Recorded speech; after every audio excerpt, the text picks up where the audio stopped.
시청자 여러분 안녕하십니까. 4월 22일 이제 11시인데요. 전욱현의 안보정론 두 번째 뉴스를 전달해 드리겠습니다.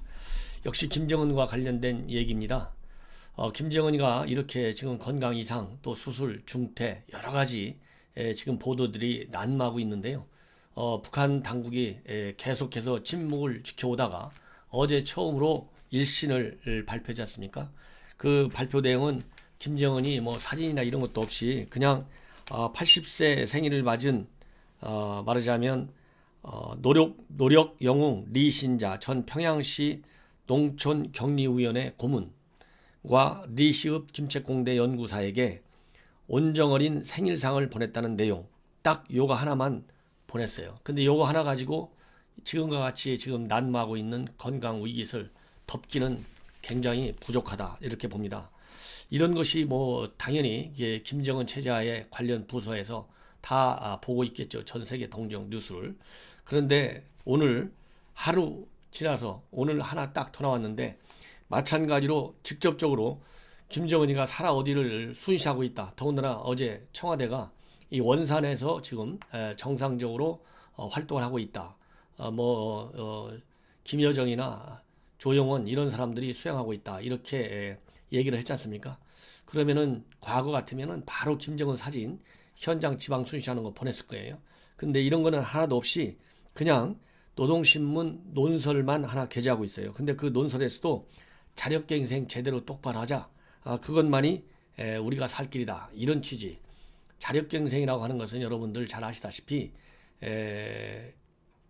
김정은이가 유엔과 국제사회 그리고 미국 이런 강력한 지금 제재가 발동 중에 있으니까 북한 경제가 다 지금 마르고 있고 마이너스 성장하잖아요. 4% 5% 마이너스. 그리고 이제 체제 갈등 요인이 복합적으로 나타나고 있어요. 특히 통치 자금이 메마르고 있습니다. 이러다 보니까 이것을 타개하기 위해서 국제사회 제재에 계속 비난했는데 그 비난하는 것 갖고는 해결이 안 되는 거예요. 그래서 우리 힘으로 자력갱생하자. 이것이 바로 김정은 체제에 대한 불만을 덜고 자력갱생으로 경제 위기, 제재를 극복하자. 이렇게 나온 것이 바로 자력갱생 용어인데 이 자력갱생을 다시 한번 강조하면서 사회주의 강국을 건설하자. 그것이야말로 북한의 하나의 혁명 신념이다. 이런 식으로 이 노동신문 사설에서 논설을 통해서 밝히고 있는데 이 얘기는 이렇게 해석이 됩니다. 김정은의 현재 신변 이상과 관련해서는 그러지 않아도 건강 경제 제재 때문에 어려운데 여기에 이제 건강 위기까지 겹치니까 체제 내부의 이완, 체제 붕괴 요인으로 작동할 가능성까지도 거론되고 있는 것 아니겠습니까? 그렇기 때문에 이런 체제 불만, 그 체제 위기를 벗어나는데 가장 북한 주민들한테 친숙한 용어 중에 하나, 그리고 정치적으로 부담이 작은 그런 캐치프레이즈 중에 하나가 바로 자력갱생입니다. 그렇기 때문에 오늘 이 노동신문 논설을 통해서 그 많은 컨셉과 캐치프레이즈가 많이 있잖아요. 그런데 이 자력갱생이라는 이 캐치프레이즈를 들고 나왔다. 저는 그렇게 생각을 합니다. 이렇게 이런 자력갱생이라는 말을 꺼냄으로써 경제적으로 여러분들 어려운 거 참아라, 불만하지 말라 이런 해석도 가능하지만 다른 한편에서는 이 제재, 즉 내핍, 민생 파탄 이것이 미국이 유도하는 제재 때문이다. 이런 것을 부각시켜가지고 결국은 미국 제국주의자들과의 투쟁에서 이기려면 이런 자력갱생도 똑바로 잘 해야 된다. 그래서 이 대미 정면 돌파전을 선언한 김정은이의 지휘 노선 여기에 따른 충성을 또 강요하는 그런 양면적 의미를 담고 있다. 그래서 김정은이 만약에 유고 사태가 될 경우에도 대미 결사항전이라고 하는 북한 3대 세습체제의 기본 도선 북한 주민들이여 잊지 말아라. 이런 메시지를 담고 있다고 저는 생각을 합니다. 이렇게 지금 현재 북한 아직까지도 지난 그러니까 12일 날 수술했다 가정을 하면 하여튼 12일부터 뭔가 이상이 발생했지 않습니까? 그러면 지금 이제 오늘이 22일이니까 딱 열흘 동안 그래도 김정은이가 살아있다, 움직이는 동영상 하나 내보내지 않고 있어요. 이것만 보더라도 김정은이가 그냥 호기심을 유발하기 위해서 관심을 끄기 위해서 또 김정은에 대한 신변 위협, 미국의 직접적인 군사 이 폭살 작전 이런 걸 우려해서 일체 동정을 감췄다. 이렇게까지 생각하는 것은 지나치게 북한 말하자면 잘못된 시각이다. 그러니까 뭔가 김정은에게 신변 이상이 생겼을 가능성이 크다. 이렇게 최악의 시나리오를 설정해 놓고 거기에 따른 만반의 준비를 갖춰야 되겠다. 그럼에도 불구하고 청와대는 이런 판국에 지금 4.27 판문점 2주년 기념 메시지를 준비하고 있다고 합니다. 기가 막힌 거 아니겠어요?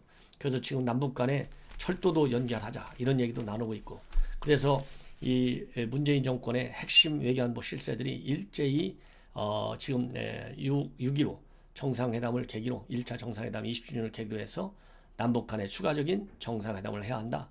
이런 여론을 조성하려고 하는 찰나에 있었는데 김정은이 건강 이상설 때문에 그런 것이 전부 다 잠겨져 있습니다. 이러는 가운데 제가 오늘 아침에도 말씀을 드렸습니다만은 일본 언론들 반응이 좀 조용하다. 뭔가 이상하다. 지금 전부 나오는 보도는 일본 언론들이 다 나오는 거잖아요. 그런데 지금 오늘 아침에 요미우리 신문이 하나 보도를 했습니다. 요미우리 신문에서 굉장히 중요한 얘기를 보도했는데요. 지금 미국 신문에서도 과연 그렇게 될 경우에는 이 후계자가 누굴 것이냐 이런 데 대한 추측 기사들 또 분석 기사들이 많이 나오고 있지 않습니까? 근데 요미우리 신문에서 유사시에 후계자는 김여정이다. 요렇게 지금 보도가 방금 전에 나왔어요. 이 요미우리 신문의 보도의 핵심은 이러한 결정이 지금 이 김정은이 건강이 이상하고 수술했기 때문에 라기보다는 이미 지난 연말에 여러분들 아시다시피 노동당 중앙위원회 개최됐죠. 노동당 중앙위원회 전원회의가 개최됐습니다. 이 노동당 중앙위원회 전원회의에서 김여정이를 후계자로 결정을 했다. 이렇게 보도를 하고요. 또 한 가지는 중요한 내용이 지난 1월 달에 프랑스 의사들이 북한에 들어갔다. 이렇게 나와 있습니다. 왜 들어갔느냐? 김정은이가 고혈압, 심장병, 당뇨병으로 건강이 나빠졌기 때문에 그것을 치료하러 갔다. 이렇게 돼 있거든요. 그러면 작년 10월과 12월에 백두산에 올라갈 때 김정은이가 숨이 헐떡거리면서 굉장히 힘들어하는 모습 다 보였지 않습니까? 그래서 작년 한 해도 김정은이 건강이 좀 안 좋구나 이런 것을 짐작할 수 있는 신호들이 북한 조선중앙통신을 통해서 대외적으로 다 나왔어요. 그래서 오늘 요미우리가 보도한 고혈압, 심장병, 당뇨병 이런 걸로 인해서 프랑스 의사들이 갔다. 이거는 상당히 신뢰성이 있어 보입니다. 이미 김정일이가 2008년도 8월 달에 뇌졸중이 났을 때, 뇌졸중을 일으켰을 때 그때도 프랑스 의사들이 직접 베이징을 거쳐서 들어갔어요. 그래서 프랑스 의사들도 이 김정일에 이어서 틀림없이 이 김정은의 말하자면 이 지병 치료하는데 많은 도움을 줄 가능성이 많거든요.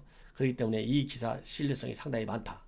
그 다음에 후계자로 결정했다. 이것이 무슨 문서로는 결정이 안 됐을지는 모르지만 뭔가 후계 체제에 대한 논의가 김정은이 측근들 사이에서는 거론됐을 가능성이 많다. 왜냐하면 1월 달에 프랑스 의사들이 갔다가 맞다면 그 전에 이미 김정은이 건강이 안 좋은 것이 지난해 4월 달부터 나타났잖아요.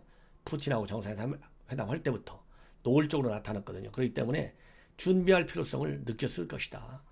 그렇다고 본다면 이 내용도 상당하다. 그래서 이것을 유추할 수 있는 신뢰성을 높일 수 있는 근거 중에 하나는 그 이후로 김여정이가 금년도에 들어와서 상당히 그러니까 김정은이가 아니면 하기 어려운 일들을 많이 했어요. 미국 트럼프한테 직접 욕설을 퍼부었죠. 문재인 대통령한테 엄청난 욕설을 퍼부었죠. 상상하기 어려운 전응화 이런 수준의 용어까지 동원해서 이 문재인 대통령을 말하자면 비난을 했습니다. 이런 걸 보더라도 이 김여정이가 사실상 명실상부한 그러한 제2인자의 입장에서 이 대외 외교적인 메시지까지 전부 발표를 했어요. 이것은 남북 간의 정상회담이라든가 또 미 북한 간의 정상회담에서 김여정이가 의전적 차원에서 뛰어다닌 거하고는 확연한 차이가 있다. 왜냐하면 이 메시지라고 하는 것은 북한의 정책적, 전략적 의미를 담고 있는 거지 않습니까? 그렇기 때문에 단순한 수행 차원에서 의전 차원에서 하는 김여정의 활동과는 차이가 있다. 이런 면에서 이번 요미우리의 보도는 신뢰성이 있다. 이렇게 봅니다. 자, 그렇다고 본다면 지금 미국에서 나오는 얘기, 그 다음에 일본 언론에서 오늘 처음으로 요미우리가 상당히 큰 비중으로 다뤘는데요. 이런 걸 본다면 이제 과연 김여정이가 후계 체제로 갈 수밖에 없다. 중간에 뭐 집단 지도 체제 이런 얘기 하는데 집단 지도 체제는 북한 체제하고는 맞지 않다. 이런 말씀을 드릴 수 있어요. 더군다나 지금 김정은이가 설령 아무 수술도 안 받았다. 우리 현 정부가 얘기하는 대로 그렇다면은 문제가 없겠지만은 만약에 수술을 받아가지고 조금 회복이 된다 하더라도 회복하는 데는 상당히 시간이 걸립니다. 왜냐하면 이미 지병이 많아요. 그러면 상당히 시간이 많이 걸리기 때문에 걸리는데 또 이 체제 자체의 위기 요인이 굉장히 잠복해 있어요. 아까 말씀드린 대로 제일 큰 것은 제재에 따른 경제 파탄, 그 다음에 김정은이의 이번에 건강 상황, 이런 걸로 인해 그 다음에는 코로나 사태, 이 세 가지로 인해서 체제 위기 요인들이 쉽게 해결되기가 굉장히 어렵습니다. 그렇다고 한다면 이런 체제 위기 요인을 잘 관리하기 위해서는 사실상의 2인자가 전면에 나설 수밖에 없는 상황이 길어질 수가 있다. 이럴 경우에는 김여정이의 말하자면 상당한 후계자로서의 역할 강화가 불가피하게 따라갈 것이다. 그래야만이 북한 김정은 체제의 안정성, 내구성, 이 체제 이완성을 예방할 수 있는 그러한 장치가 마련될 수가 있다. 이렇게 생각이 됩니다. 왜냐하면 김정은이는 현재 알려진 바로는 한 3명 정도 되는 것 같아요. 근데 국정원에서 그동안에 국회 보관 내용을 보면 김여정과의 사이에 김여정과 아니라 이설주와의 사이에서만 3명으로 돼 있는데 최근에 언론에 밝혀지는 지성호 이번에 당선자죠. 비례대표 미래통합당 지성호의 얘기에 의하면 3명이 있는데 2명은 리설주, 1명은 다른 여자와의 사이에 있다. 그렇게 돼 있고 또 이게 누가 아들 딸인지가 아직까지 분명하게 나와 있지 않아요. 다만 김정은과 리설주 사이에 났다는 아기 셋 중에서는 둘째가 딸인 것만 알려져 있습니다. 왜냐하면 그것은 테니스 선수 노드만이 북한에 갔을 때 딸 이름이 김주애라고까지 밝혔어요. 그렇기 때문에 나머지 김정은과 첫 번째, 세 번째가 아들인지 딸인지는 잘 모르는데 어떻게 됐든 지금 그 나이에 지금 그 어린 나이에 무슨 후계자 얘기가 되겠습니까? 어차피 김여정밖에는 없을 것이다. 이것이 저의 판단이고요. 그 다음에 이제 이렇게 되다 보니까 앞으로 과연 이제 김정은이가 언제 살아있다. 그리고 정상적인 질문을 할 것이냐. 이렇게 북한 자체에서 보여주는 메시지. 이거는 시간이 걸릴 가능성이 있다. 이렇게 저는 보고 있고요. 그 다음에는 미 국무성에서 공식적으로 이제 뭐라고 얘기하는지가 중요한 단초가 될 수 있다. 그래서 이런 얘기를 앞으로 계속해서 여러분들께 보도해 드리겠습니다. 시청자 여러분, 제 방송 많은 성원을 부탁드리겠습니다. 감사합니다.